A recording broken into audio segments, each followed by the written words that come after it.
Dois garotos saíram de casa em uma manhã e nunca mais voltaram, 16 anos depois. O motivo. Olá a todos. Aproveitem esses momentos de relaxamento enquanto assistem.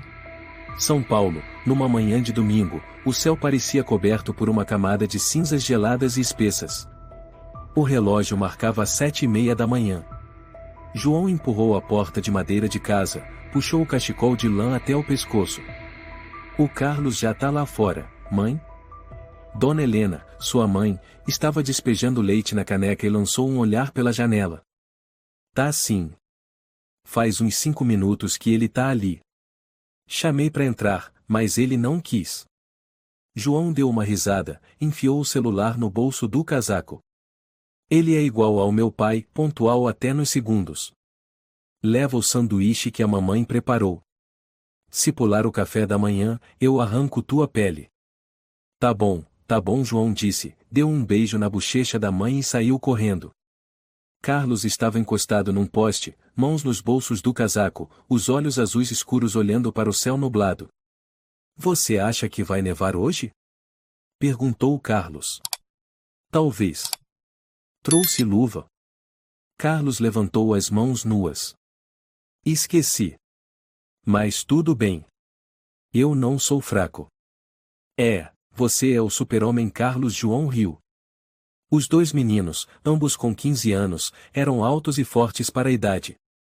Pareciam dois jovens jogadores de futebol caminhando pelas calçadas geladas. Vamos para onde primeiro? Carlos perguntou. Margem do rio, depois a praça, como sempre. Se o seu Mateus tiver aberto a banca de jornal, passamos lá para dar um oi. Beleza. Mas não me faz ficar ouvindo ele falar da guerra de novo. Da última vez foi quase 1 hora. João riu alto. Ele só quer alguém para ouvir. Não faz mal. O vento gelado passou pelas golas dos casacos, fazendo os dois estremecerem. Continuaram andando, passando pela cafeteria conhecida La Estrela. Seu Felipe, o dono, acenou por trás da vitrine. Acordaram cedo, hein? Querem café? Carlos respondeu gritando. Amanhã o senhor paga, tá? Hoje estamos economizando. Seu Felipe balançou a cabeça, sorrindo. Esses moleques mais pão duro de São Paulo. João cochichou. Um dia vou ficar rico e vou pagar o café do seu Felipe por 1 ano. Carlos deu de ombros. Eu vou comprar um caminhão cheio de livros. Eu e você vamos vender livros e comer hambúrguer pelo Brasil todo. Os dois riram alto, como se o mundo ainda fosse inteiro. À noite, o bairro Vila Aurora começava a se apagar sob a luz amarela dos postes. A iluminação zunia levemente. Começou a garoar. O vento soprava pelos becos. Dona Helena olhou o relógio pela terceira vez em 10 minutos. 9 horas e ele ainda não voltou. Seu Rodrigo, pai de João, estava vendo TV, levantou o olhar. Ele não disse se ia longe hoje? Não. Disse que ia como em todo domingo. E não mandou mensagem até agora. A mãe do Carlos já me ligou. Seu Rodrigo se levantou, pegando o celular. Vou ligar para ele. Já tentei várias vezes. Está desligado. Carlos também não atende, disse uma voz feminina do outro lado da rua. Dona Inês, mãe de Carlos, atravessou correndo, o casaco encharcado de chuva. Dona Helena, não vejo o Carlos o dia todo. Achei que estava na sua casa. Mas agora. Não, o João também não voltou. Os dois sumiram. O coração de Helena afundou. O frio já não vinha do clima. Eles brigaram com alguém? Perguntou Rodrigo. Não. O João é muito educado. Viemos registrar o desaparecimento. 2 meninos de 15 anos, João Garcia e Carlos Dias, saíram de casa ontem de manhã e até agora não voltaram. Dona Helena colocou a folha com a foto dos dois sobre o balcão da delegacia. Ao lado dela, Dona Inês apertava o casaco com as mãos trêmulas. Eles são muito pontuais, nunca se atrasam. Não dormimos a noite toda. O policial jovem, Sérgio Martins, cabelo raspado, olhos inchados como quem acabou de acordar, olhou a folha e digitou algo no computador. Senhoras, já se passaram 48 horas? Ainda não. Mas eles são menores de idade. Retrucou Rodrigo, tenso. Então, pelas normas, ainda não se configura caso grave. Pode ser que tenham saído por vontade própria. Dona Inês arregalou os olhos. Você disse o quê? Vontade própria? O Carlos nunca saiu sem avisar. O João nem sabe andar sozinho, completou Dona Helena, os lábios pálidos. Sérgio deu de ombros. Entendemos sua preocupação. Mas, com todo respeito, isto é São Paulo. Todo dia dezenas de adolescentes desaparecem. 99% fogem por causa de namoro, briga em casa ou bobagem. Não viemos aqui para ouvir teoria sem coração. Rodrigo bateu forte na mesa. Um oficial mais velho, de jaqueta de couro, saiu da sala interna. Que barulho é esse? Senhor, Sérgio apontou. 2 pais vieram registrar desaparecimento. Menores de 18. Mas ainda sem tempo mínimo exigido. O tenente Moreira olhou a ficha. Faça o boletim. Mas, sinceramente, não vejo indício de crime aqui. Devem estar por aí brincando. O senhor acha normal 2 meninos obedientes sumirem por 36 horas? Riu Inês, os olhos vermelhos. Moreira balançou a cabeça. Vamos registrar. Mas se querem agilidade, o melhor é procurarem por conta própria. A realidade é, temos pouco pessoal e poucos recursos. No dia seguinte, as 2 famílias imprimiram centenas de cartazes. Desaparecidos, João Garcia e Carlos Dias. 1,75 metros e 1,80 metros. Olhos castanhos e azuis. Última vez vistos na Vila Aurora, São Paulo. Qualquer informação, ligue para. Rodrigo e a esposa colaram os cartazes em postes, pontos de ônibus. Dona Inês distribuía panfletos chorando, as mãos trêmulas. Não dá mais para esperar, disse ele ao vizinho Manuel, um senhor que jogava xadrez toda a tarde. Manuel hesitou. Talvez só estejam se divertindo por aí. Helena respondeu fria. Manuel, moramos lado a lado por 10 anos. Você também acha isso? Ele ficou em silêncio e entrou em casa. 4 dias depois. Um blog local publicou um texto curto, que foi compartilhado algumas vezes. 2 adolescentes de 15 anos desaparecem em Vila Aurora. Suspeita de fuga de casa. Fontes indicam que pode haver ligação com um grupo de meninas de Guarulhos. Sem sinais de crime. Comentários abaixo. Devem ter corrido atrás de garota. Mais 2 viciados sumidos. Normal. Se sumiram por vontade própria, não encham o saco da polícia. Quando Helena leu, a mão dela endureceu, o celular caiu no chão.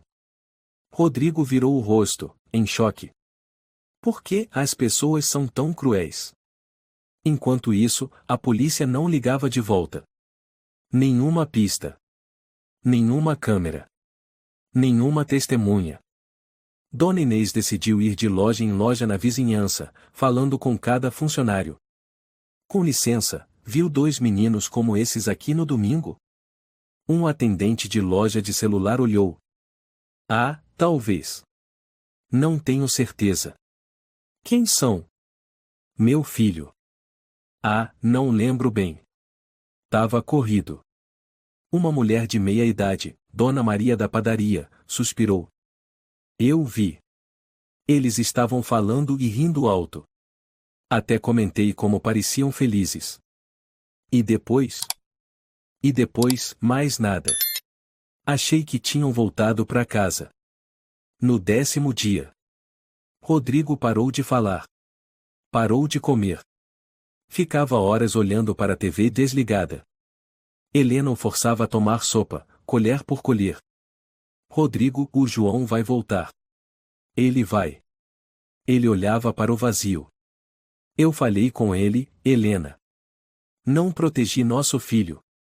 Inês passou a andar pelas ruas à noite, batendo de porta em porta em delegacias, redações. Sempre ouvia o mesmo. Faltam dados. Não há testemunhas. Lamentamos, senhora. Numa coletiva da prefeitura, quando um repórter mencionou o caso, o porta-voz Gustavo Almeida só respondeu: estamos acompanhando. Não há indícios. Em algum lugar desconhecido, os dois garotos viviam os dias mais aterrorizantes de suas vidas. Dentro de um cômodo gelado, sem janelas, com paredes de concreto descascadas, uma lâmpada fluorescente amarelada tremia no teto. Nenhum som além do gotejar de um cano e gemidos abafados num canto escuro. João foi o primeiro a abrir os olhos. Estavam pesados, a visão turva. Os braços estavam amarrados para trás, a boca colada com fita. Tentou se mexer e percebeu que suas pernas estavam dormentes. Ao lado, Carlos continuava imóvel. A porta de ferro se abriu. Clang! Um homem entrou. Alto e magro, vestindo jaleco branco, luvas cirúrgicas, cabelo penteado com perfeição. Os olhos brilhavam por trás dos óculos empolgados. Olá, meninos. A voz era suave, tranquila. Assustadoramente calma. Sou o Dr. Miguel Sampaio. Calma. Sou um homem da ciência. Não sou louco como vocês imaginam.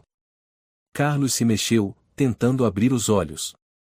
Quem é você? Eu vou te matar-se. Miguel riu. Corajoso. Ótimo. Quanto mais resistência, mais dados. Aproximou-se de João, levantou o queixo dele. Esse aqui, fêmur ideal. Proporção dourada. Igual aos modelos dos antigos livros médicos. Virou-se para uma bancada de inox ao lado, cheia de facas, pinças, instrumentos cirúrgicos. Atrás, um quadro branco com dezenas de esboços anatômicos e anotações em curvatura do quadríceps, ângulo da tíbia, alinhamento ótimo do joelho. João gritou através da fita. M. Miguel se virou com uma seringa na mão. Não tenha medo. Não uso anestesia. Preciso que estejam conscientes para medir as reações reais. Isso é ciência precisa. Carlos se debateu. Seu monstro. Você vai pagar por isso. Obrigado, disse Miguel, pegando o bisturi. Já ouvi isso antes. Curioso, continuo vivo. O som do metal cortando carne ecoou pela sala. Ah! Mãe! Mãe! João gritou, o sangue jorrando da coxa. Miguel mantinha a calma, medindo. Reflexo muscular intenso. Anotar em 4,8 segundos até rigidez completa após o corte. Carlos berrou. Para! Por favor, para! Não faz isso com ele. Eu te imploro. Miguel sorriu e se virou para Carlos. Agora é sua vez. Carlos se debatia violentamente. Eu juro, se eu sobreviver, vou te despedaçar. Gosto dessa determinação. Quanto mais amostras, melhor para a pesquisa antropológica. Ele empurrou a cabeça de Carlos para baixo e retirou uma pequena furadeira. O barulho agudo da máquina ecoou reet, cortando o ar, e parou quando Miguel encostou o aparelho no joelho esquerdo do garoto. Por favor, e não. Reet. O grito de Carlos fez o ar dentro do porão parecer congelar. O sangue jorrou, respingando no rosto de Miguel. Mas ele não se importou. Passou a língua no pulso, provando o sangue, e sussurrou. Os deuses vivem no sangue humano. É exatamente isso. 2 horas depois, o cômodo era só gemidos e respirações ofegantes. João estava encolhido, as pernas encharcadas de sangue, tremendo. Carlos tinha desmaiado e voltado a si, o corpo suando frio. Carlos! João gemeu. A gente vai morrer, né? Carlos murmurou. Não, e não vai. A gente vai achar um jeito de fugir. João chorou. Eu quero voltar para casa e quero a mamãe e quero ouvir os passarinhos no parque no domingo. A risada de Miguel soou pelo alto-falante no teto. Nem sonhem. Aqui não tem domingo. No segundo dia, Miguel continuou as cirurgias. Dessa vez, cortou o ligamento da perna esquerda de João e costurou com uma linha preta grossa.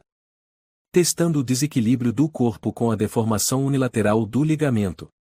João gritou até ficar rouco. Carlos berrava em desespero, os olhos cheios de lágrimas. Meu Deus, e por que com a gente? Miguel respondeu distraído.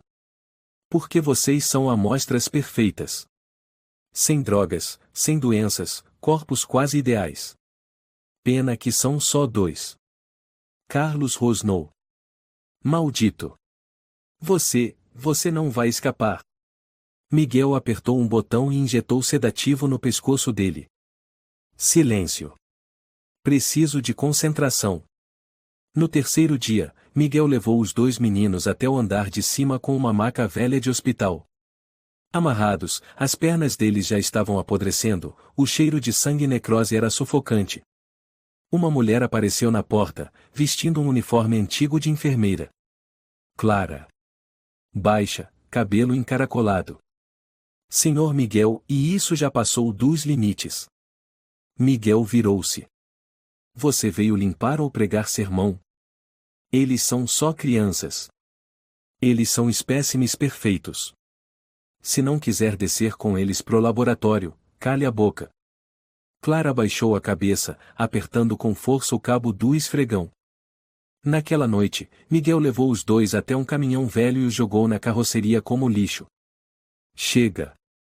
Já tenho os dados. Manter é só um peso. O senhor vai e abandonar eles? Leva para Capão Redondo. Joga lá. Ninguém liga. Miguel, e você é um monstro. Só agora percebeu? Que dó. O caminhão partiu na calada da noite. Sem buzina. Sem luz. Só 2 meninos mutilados, imóveis na carroceria gelada, o sangue seco formando crostas sob eles. João gemeu. Carlos, e você tá vivo? Tô. Promete que, e se um de nós sobreviver, vai contar tudo. Não.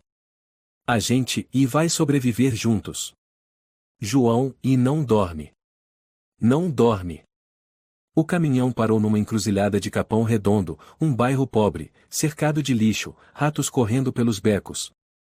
A porta de trás se abriu e os 2 corpos ensanguentados foram empurrados ao chão como sacos podres. Baque. Miguel falou curto. Pronto. Entregue ao destino. A enfermeira Clara começou a chorar. Eles vão morrer. Miguel deu um meio sorriso, limpando os óculos. Não importa mais. Já tenho o que preciso. Adeus, Clara. O caminhão foi embora na escuridão. Clara só teve tempo de correr e enfiar 2 panos velhos nas mãos de Carlos. Me perdoem, por favor, me perdoem. Na manhã seguinte, a luz fraca do sol iluminou o terreno baldio onde João e Carlos estavam encolhidos, cobertos de sangue, lixo e insetos. Carlos abriu os olhos primeiro. Olhou ao redor, tonto com o cheiro de podridão, latidos de cachorro, vozes distantes. João. João, e acorda, e acorda. João gemeu. E dói demais, e minhas pernas, e cadê minhas pernas? Carlos tentou se erguer. Da coxa para baixo, ambas as pernas estavam inchadas, roxas, sangrando. As faixas estavam imundas, com pus escorrendo e um cheiro insuportável. As pernas de João não estavam melhores, apenas pedaços de carne costurados com linha preta. Carlos sussurrou, quase chorando. A gente não tem mais pernas. João gritou, o som mongo e sufocado ecoando no beco. Não. 3 dias depois. Eles começaram a se arrastar. Sem dinheiro. Sem documentos. Ninguém sabia quem eram. Nem forças para pedir ajuda. João tombou contra uma parede, ofegante. Eu não aguento mais, Carlos, e não consigo. Carlos olhou. Se você parar, vai morrer. João, a gente precisa viver. Pra quê? Toda vez que olho para baixo e é como um pesadelo. Um homem magro passou, olhou os dois meninos sujos e ensanguentados, cuspiu no chão. Lixo. Até mendigo tem que ter dignidade. Carlos tentou gritar. Por favor, e fomos sequestrados, e ajuda. O homem voltou e deu um chute no lado de Carlos, que tossiu forte. Para de fingir. Já vi esse teatrinho 1000 vezes. À noite, se abrigaram debaixo de uma ponte, enrolados em sacos rasgados. Carlos murmurou. Lembra quando a gente sentava na sacada lendo? João riu fraco. Lembro, e minha mãe levava chocolate quente e ela dizia que éramos os cavaleiros da varanda. Ele chorou. Agora, e nem consigo andar, o que ela vai pensar se me ver assim? Carlos respondeu, rouco. Ela vai te abraçar forte. Porque ela ainda tá te procurando. João soluçou. Eu, só queria abraçar ela, e uma vez só. No dia seguinte, começaram a se arrastar por vielas. Carlos usava os braços para se puxar, João se apoiava nos ombros dele. Devagar, Carlos, tô tonto. Precisamos de comida. Senão, vamos morrer de fome. Um menino que vendia bilhetes olhou e riu. Olha lá. 2 cobras humanas rastejando. Uma mulher numa barraca gritou. Sai daqui. Espanta a cliente. Carlos implorou. Por favor, um pouco de água. Ela gritou. Vai pedir pro pai que te pariu. Fora daqui. Eles se arrastaram até os fundos da feira e caíram ao lado de uma lixeira. Carlos enfiou a mão e tirou um pedaço de pão embolorado. João hesitou. Você vai comer isso? Carlos assentiu. Não temos escolha. Ele deu a maior parte para João. Você tá mais fraco que eu. João com os olhos marejados. Você sempre faz isso. Carlos sorriu, forçado. Se eu morrer, quem vai te carregar? No fim da tarde, tentaram dormir atrás de um container abandonado. Um homem careca, bêbado, apareceu e os empurrou. Saiam. Esse canto é meu. Carlos tentou argumentar. Só queremos dormir uma noite. O sujeito o chutou no rosto. Carlos caiu, sangrando pela boca. Se eu ver vocês aqui de novo, vou jogar gasolina e queimar. João tremeu, puxando o amigo. Carlos, e você tá sangrando. Carlos sorriu, amargo. Pelo menos, ele não cortou mais nada. A chuva caiu forte naquela noite. Eles se abraçaram sob uma marquise apodrecida. João perguntou. Você ainda acredita que a gente vai sobreviver? Carlos olhou pro céu. Não sei. Mas se a gente morrer, quero morrer ao seu lado. João assentiu. Obrigado, por não me abandonar. Carlos sorriu. Mesmo sem pernas, meus braços ainda te puxam. Uma semana depois. Começaram a se arrastar até os cruzamentos, estendendo as mãos por moedas. Ninguém parava. Uma moça parou de bicicleta, tirou algumas moedas e deu. Deus não vai abandonar vocês. Carlos agradeceu. Obrigado, de coração. Mas um homem atrás gritou. Não dá não. São viciados. Roubam carteira. A garota hesitou, recuou e foi embora pedalando. Carlos sussurrou. Até os bons têm medo da gente. João escondeu o rosto nas mãos. O que somos agora, Carlos? Ainda somos humanos? Carlos não respondeu. No cruzamento da Avenida Celso Garcia, os dois se encolheram sob um outdoor, segurando uma placa de papelão trêmula. Fomos sequestrados. Por favor, uma moeda para viver. As pessoas passavam depressa. Guarda-chuvas escondiam rostos. Ninguém os olhava nos olhos. Uma mulher jovem, de casaco de pele luxuoso, olhou de lado e disse: mais 2 monstros pedintes. São Paulo virou um show de horrores. Ao lado, um homem riu. Devem estar fazendo cosplay de zumbi. Olha as pernas deles, que nojo. Carlos baixou a placa, a voz cansada. Você ouviu isso? João assentiu, sem conseguir mais chorar. Cada vez que escuto, e morro mais um pouco. No fim da tarde, um grupo de jovens parou de bicicleta a alguns metros. Um deles, ruivo, segurando um celular, gritou: Ei, filma aí! Isso vai bombar na internet!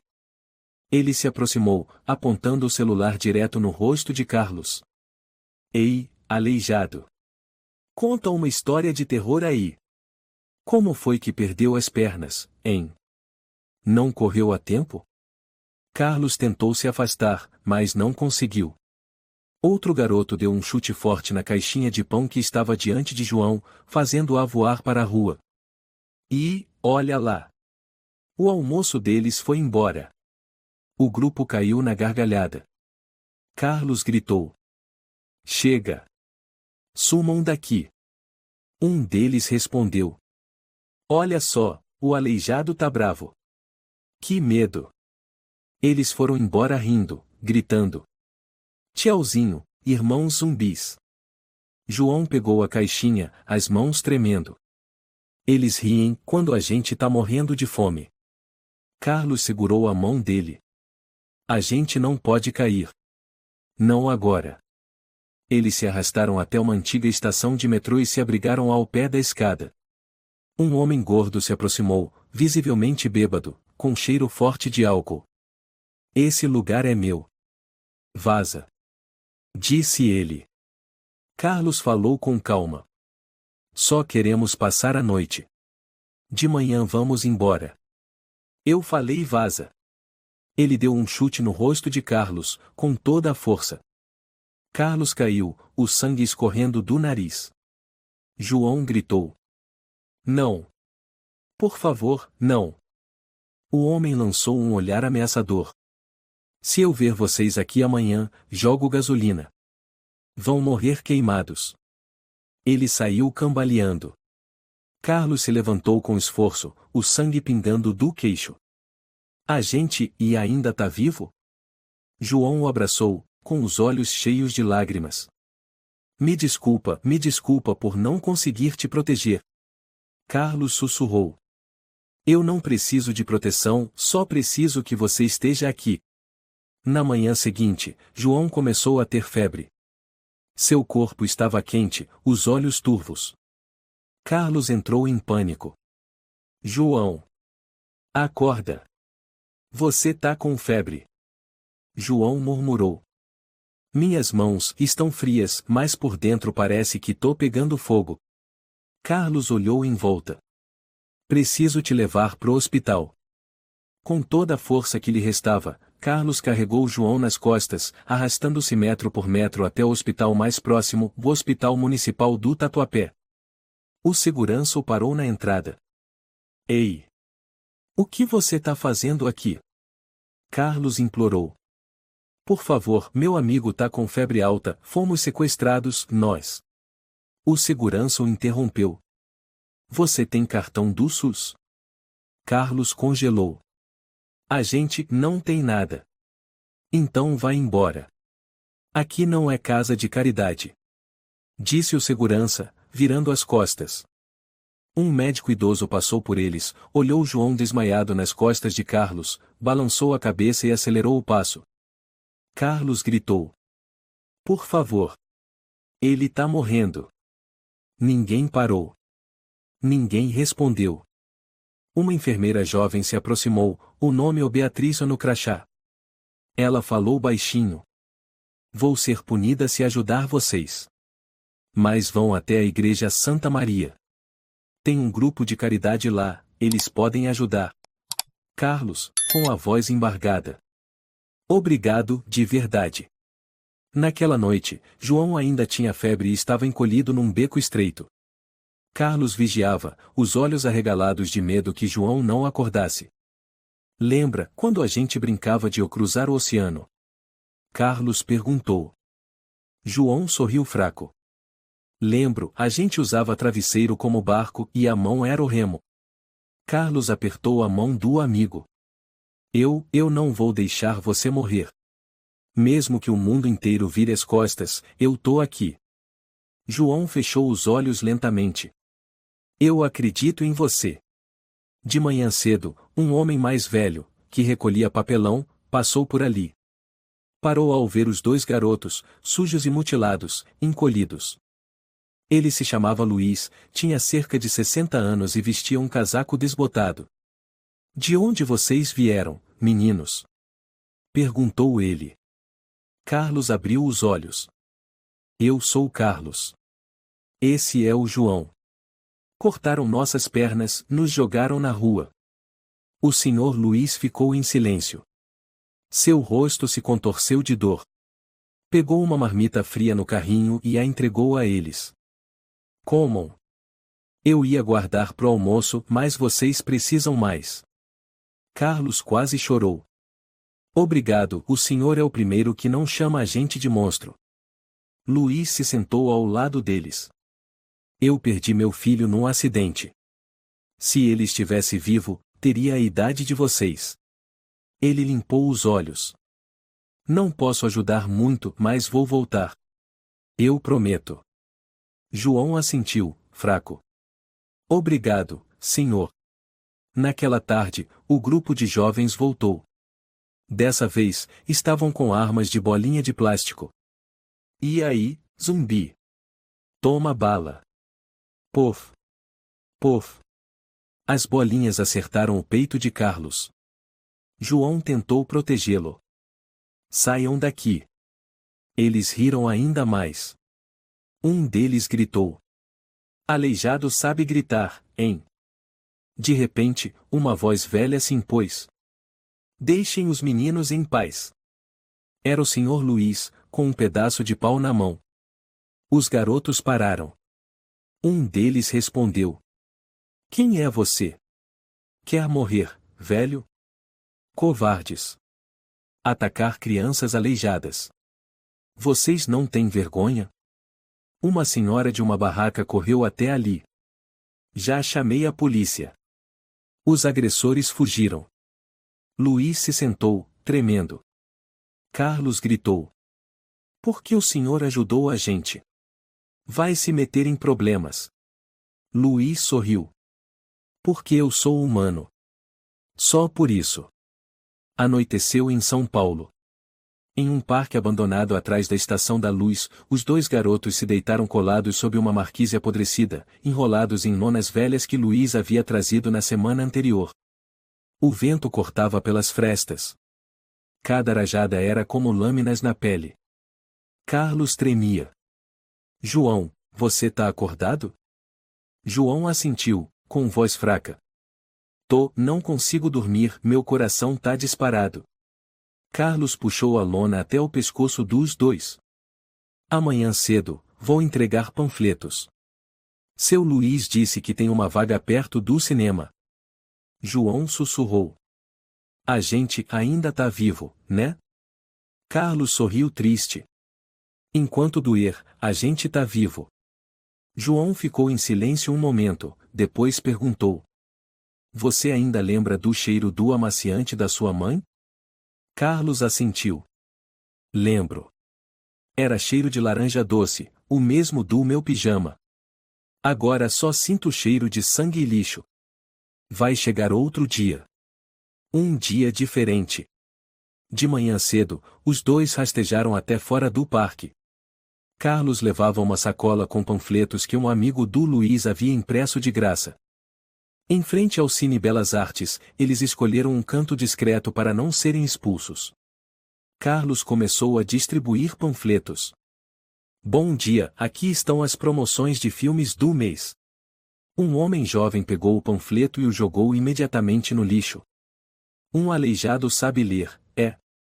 Carlos mordeu os lábios, sem responder. Uma mulher passou e encarou João. Por que não estão no abrigo? Ou preferem bancar os coitadinhos? João respondeu baixo. Só queremos viver. Ela deu de ombros. Gente como vocês nem devia ter nascido. Carlos sussurrou. Ignora. Eles não sabem de nada. Um garotinho de uns 10 anos passou, olhou os dois e puxou a mãe. Mãe, por que aqueles tios não têm pernas? A mãe puxou o filho rapidamente. Cala a boca. Não olha. Ao meio-dia, os dois desabaram na calçada.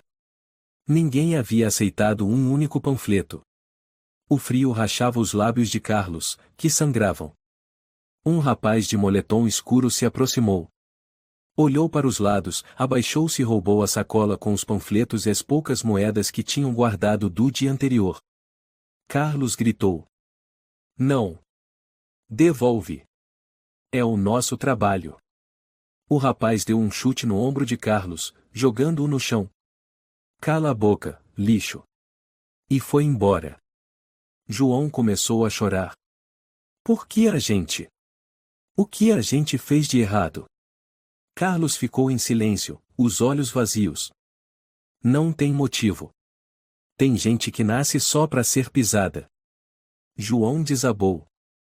Não dá mais, cada vez que a gente tenta, afunda mais. Carlos o abraçou. A gente já chegou no fundo. Agora só dá para subir. João gritou. Eu não quero subir rastejando. Eu quero andar como todo mundo. Quero me levantar sem precisar de ninguém. Carlos ficou quieto. Depois de um tempo, disse. Eu entendo. Naquela noite, João estava encolhido num canto escuro do parque. Tinha febre leve e suor frio encharcando a roupa. Carlos puxou mais lona sobre ele. Você precisa dormir. Amanhã vai ser melhor. João balançou a cabeça. Eu não acredito mais no amanhã. Carlos engoliu seco. Então acredita em mim. Só um pouquinho. De repente, um som de serra ecoou na cabeça de João.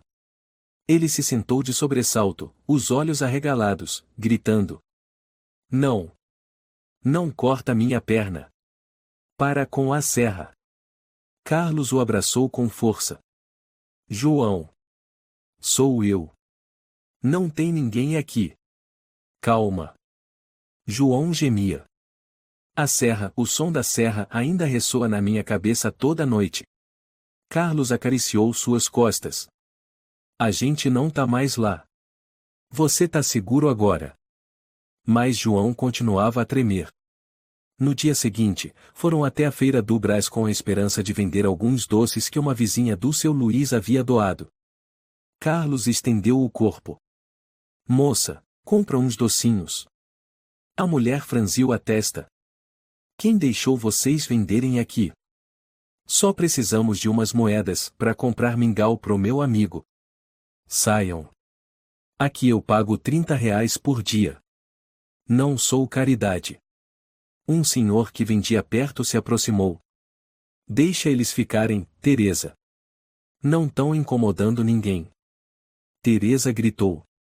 Se continuar defendendo, amanhã denuncio para a administração. João sussurrou.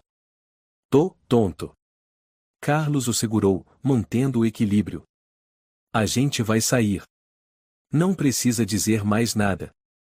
Eles rastejaram de volta ao cantinho conhecido no parque. João encostou na parede, os olhos fechados.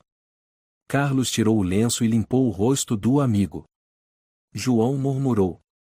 Carlos, se um dia você tiver que seguir sozinho, promete que vai contar nossa história. Carlos balançou a cabeça, os olhos ardendo. Não. A gente vai contar juntos. Ninguém vai sozinho. João sorriu fraco. Você, sempre tão teimoso assim.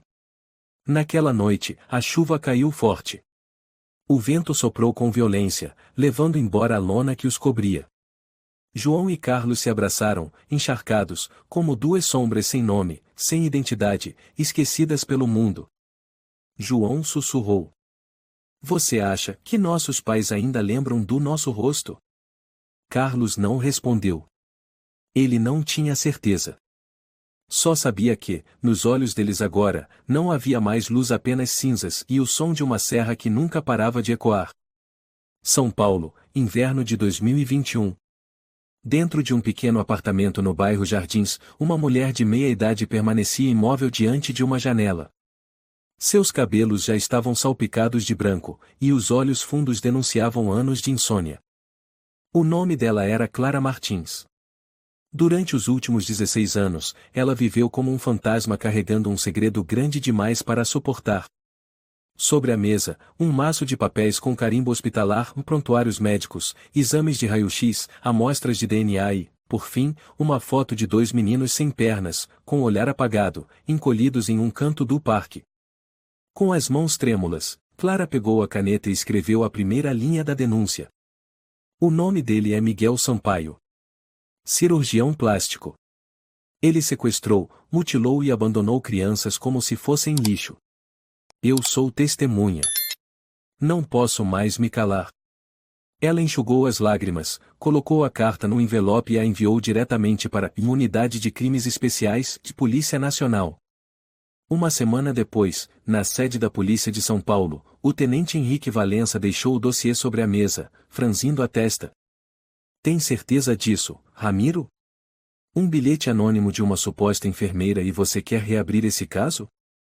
O inspetor Ramiro Oliveira, experiente e perspicaz, assentiu. Dá uma olhada com calma. Tem detalhes ali que só alguém da área médica saberia.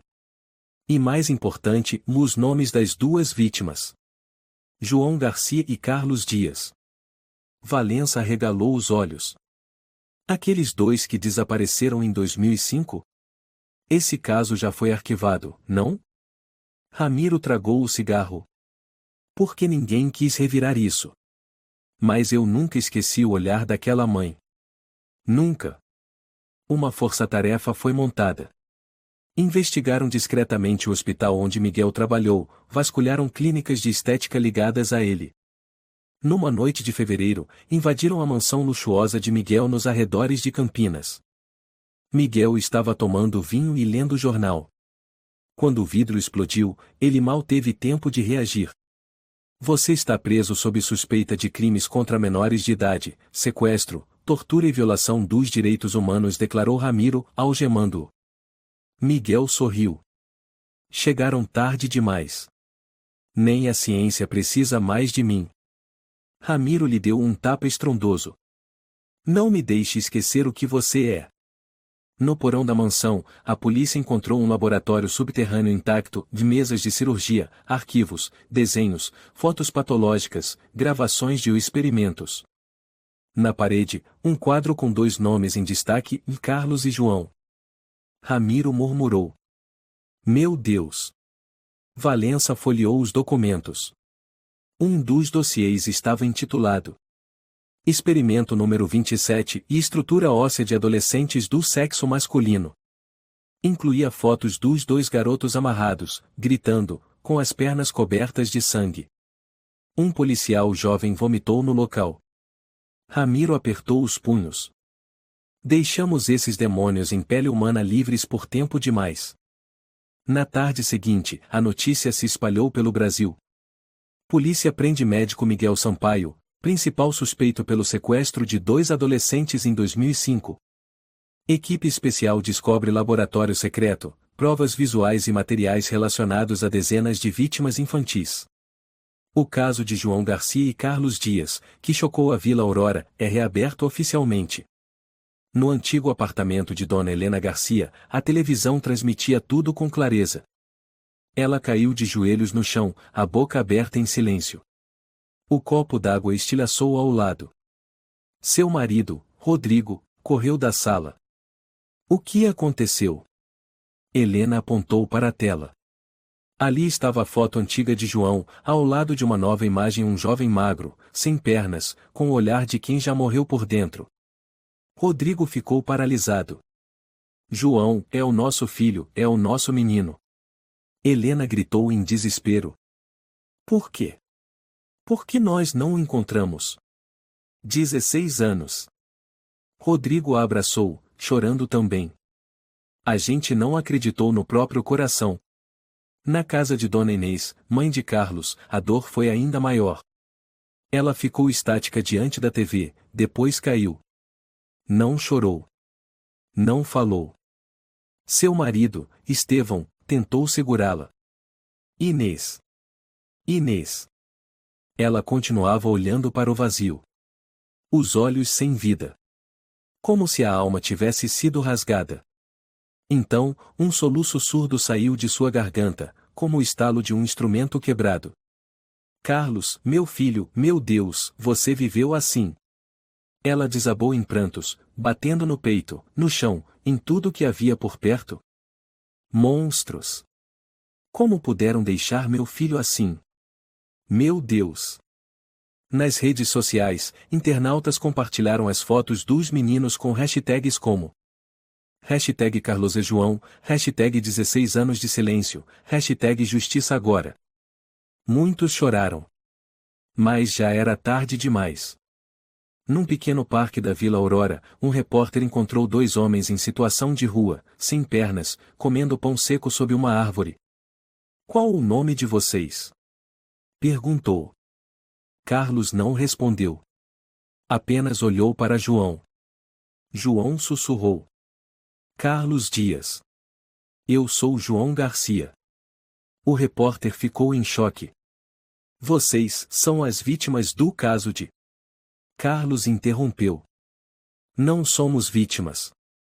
Somos sombras que o mundo esqueceu. João assentiu.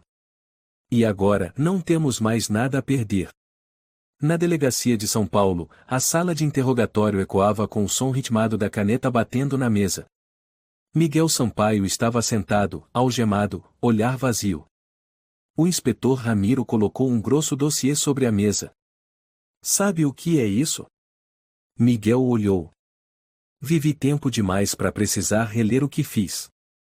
Ramiro cerrou os dentes. Isso não é ciência. São crimes.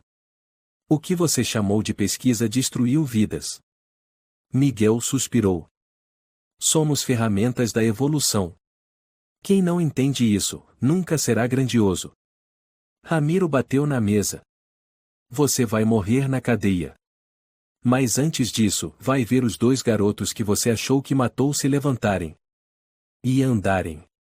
Numa manhã de neblina no parque da Vila Aurora, onde antes dois homens mutilados eram ignorados por todos, agora havia dezenas de pessoas reunidas. Clara Martins, a mulher que denunciou Miguel, se aproximou. Ajoelhou-se diante deles, os olhos marejados. Carlos. João, vocês ainda se lembram de mim? Sou Clara. A enfermeira do porão. Carlos olhou, hesitante. É a senhora, aquela que colocou um pano na minha mão naquela noite. João sussurrou. A única que não riu quando olhou pra gente. Clara caiu de joelhos. Me perdoem. Fui covarde por tempo demais. Carlos respondeu com doçura. A gente não culpa a senhora. Só queríamos saber se alguém ainda acredita em nós. Clara segurou suas mãos. Agora o país inteiro acredita. Naquela tarde, João e Carlos foram levados ao Hospital das Clínicas, num centro de reabilitação especial. A chefe da equipe, doutora Lúcia Dantas, os recebeu pessoalmente. Olá, meninos. Eu me chamo Lúcia. Mas podem me chamar de companheira de jornada. Carlos perguntou, tímido. A doutora vai fazer o que com a gente? Lúcia sorriu. Aqui ninguém corta, mede ou experimenta. Aqui, a gente cura. Passo a passo. João hesitou. Mas, a gente não tem mais pernas. Lúcia se sentou ao lado deles. Então vamos dar algo melhor, próteses biônicas, com a melhor tecnologia que existe. Carlos arregalou os olhos. Sério? Temos apoio do Fundo Europeu de Direitos Humanos. E ninguém merece mais do que vocês. O processo começou com exames completos, feridas antigas, infecções, inflamações nas articulações, traumas psicológicos, tudo foi avaliado. Certo dia, Lúcia entrou na sala segurando um par de pernas artificiais com sensores neurais.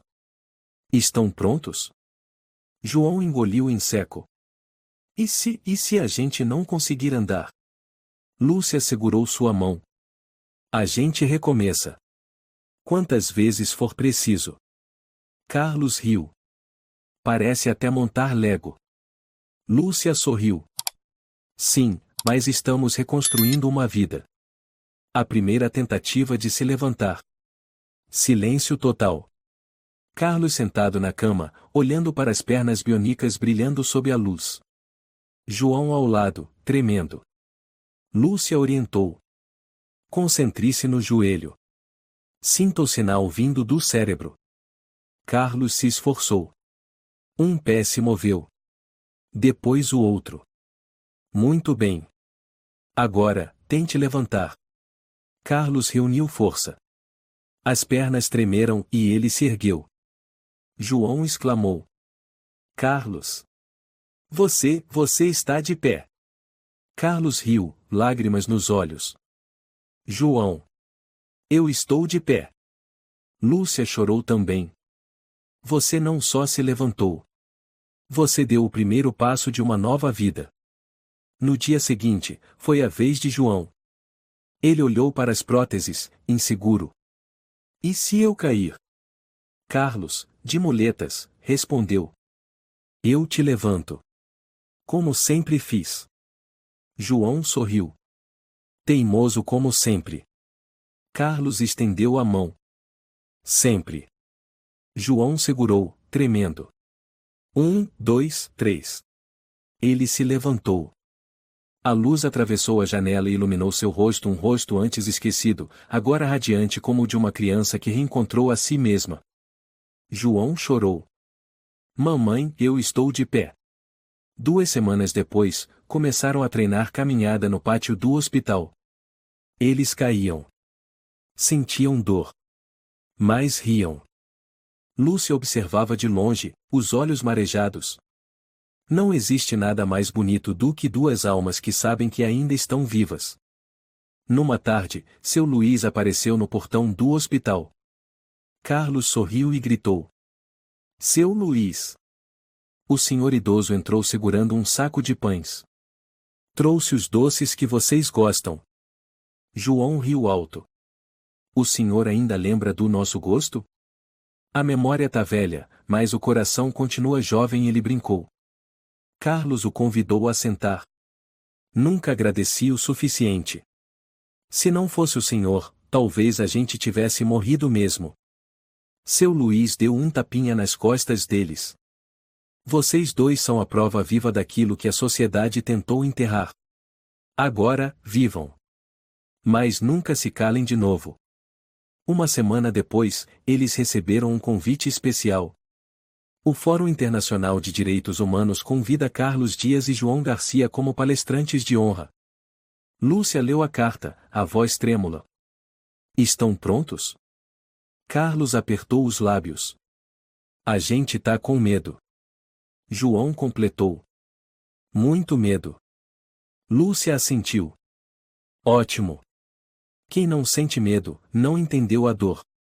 Mas vocês têm a mim. E têm um ao outro. Carlos olhou para João. E desta vez, vamos subir no palco com as nossas próprias pernas. João apertou a mão dele.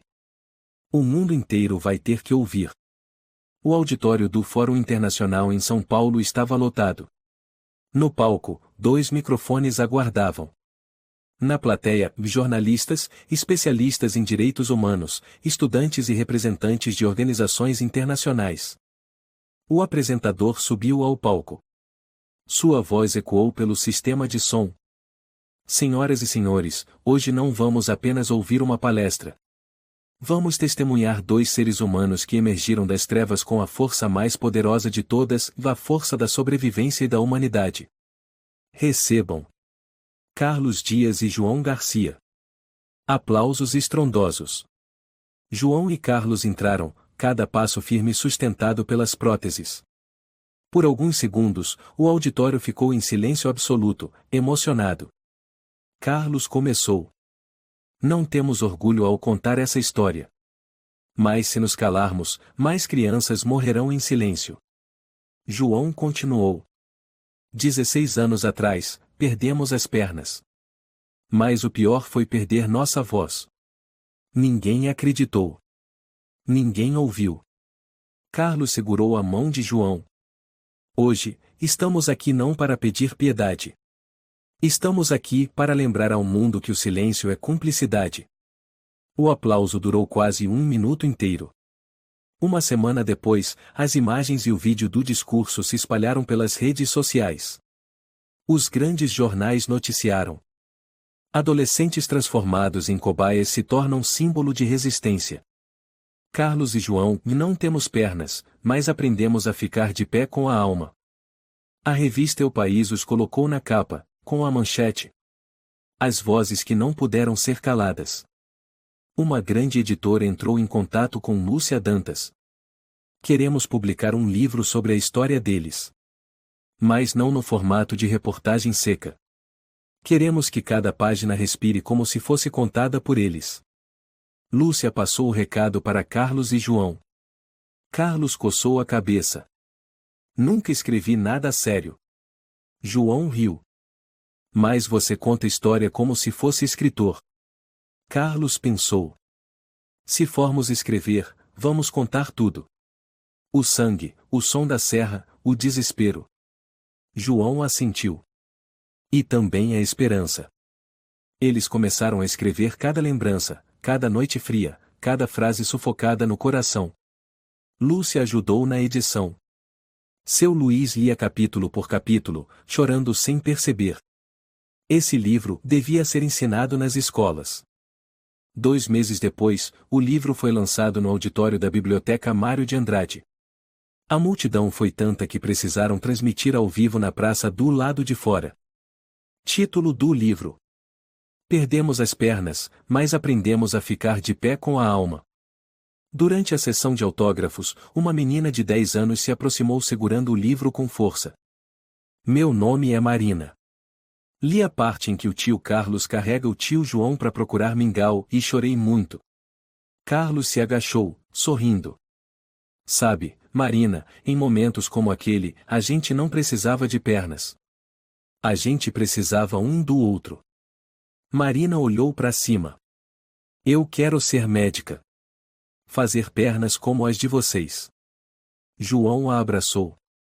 Você já é a coisa mais bonita que a gente encontrou. Começaram a ser convidados para escolas.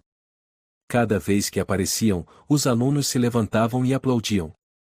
Eles ouviam cada história com atenção, mesmo os silêncios tinham peso. Um aluno chorou. Por que os adultos deixaram isso acontecer com vocês? Carlos respondeu. Porque às vezes os adultos fecham os olhos. Mas se vocês mantiverem os olhos abertos e o coração aceso, serão diferentes. João acrescentou. Justiça começa pela escuta. Um dia, voltaram à Vila Aurora. Quando o carro entrou na rua antiga, João sussurrou. Carlos, é a nossa rua. Carlos murmurou. Nem consigo imaginar. Uma multidão os esperava no fim da rua, idosos, crianças, vizinhos, professores, até aqueles que viraram o rosto 16 anos antes. Uma senhora correu e abraçou João. João. Sou eu, sua mãe. Sou eu. João ficou paralisado por alguns segundos, depois chorou como uma criança. Mãe, me desculpa, voltei. Perto dali, Carlos viu seu Estevão e Dona Inês. Ela se aproximou tremendo, estendendo a mão como se temesse tocar um fantasma. Carlos sussurrou. Sou eu. Ela gritou. Carlos. Meu Deus, meu filho, você está vivo. A rua explodiu. Gente aplaudia, chorava, ou apenas ficava parada, sem acreditar no que via. Seu Luiz, ao fundo, murmurou para Lúcia. Meu Deus, finalmente. Receberam da cidade de São Paulo uma medalha de honra por contribuição aos direitos humanos e força espiritual. Durante a cerimônia, o prefeito declarou: Carlos e João não apenas sobreviveram. Eles nos forçaram a encarar o espelho. Por anos, não faltou justiça. Faltou coragem para encarar o crime. Na transmissão ao vivo, João disse: não culpamos ninguém. Mas lembrem-se, há crianças por aí que só precisam ouvir o "eu acredito em você". Não deixem que esperem 16 anos. Carlos concluiu. E se você vir alguém caído, estenda a mão. Talvez esteja ajudando uma alma a se levantar com tudo que ela tem. No fim daquele ano, uma estátua de bronze foi erguida no Parque da Vila Aurora. 2 adolescentes sem pernas, de mãos dadas, olhando para a frente. Na base, gravada a frase: fomos esquecidos. Agora, lembramos a humanidade que não se pode esquecer. Lúcia chorou ao ver a escultura. Seu Luiz depositou flores aos pés. Clara Martins curvou a cabeça e ficou ali, por muito tempo. No entardecer calmo, Carlos e João sentaram-se lado a lado, olhando o pôr do sol. João perguntou: você acha que o Miguel ainda está vivo? Carlos assentiu. Está. Mas agora, sem bisturi. Sem porão. Só com uma cela. João suspirou. Isso já basta. Carlos sorriu. Não. Não basta. Mas a gente recuperou o que era nosso por direito. João concordou. Você tem razão. Uma brisa leve passou. Eles fecharam os olhos e respiraram fundo. Pela primeira vez em 16 anos, respirar era um privilégio. A história de João e Carlos é um lembrete profundo das consequências do silêncio e da indiferença. Feridas físicas podem cicatrizar, mas o mais assustador é a apatia social, que prolonga a dor por décadas. Ainda assim, enquanto houver alguém disposto a falar, ainda há esperança. Esta história não é só sobre se levantar com próteses, mas com fé, união e humanidade. Ninguém deveria ser esquecido. Ninguém merece viver como uma sombra. Se você gostou desta história, convidamos você a dar um like e se inscrever em nosso canal. Seu apoio nos motiva a continuar trazendo histórias comoventes quase todos os dias. Estamos muito agradecidos pelo seu apoio. Até breve.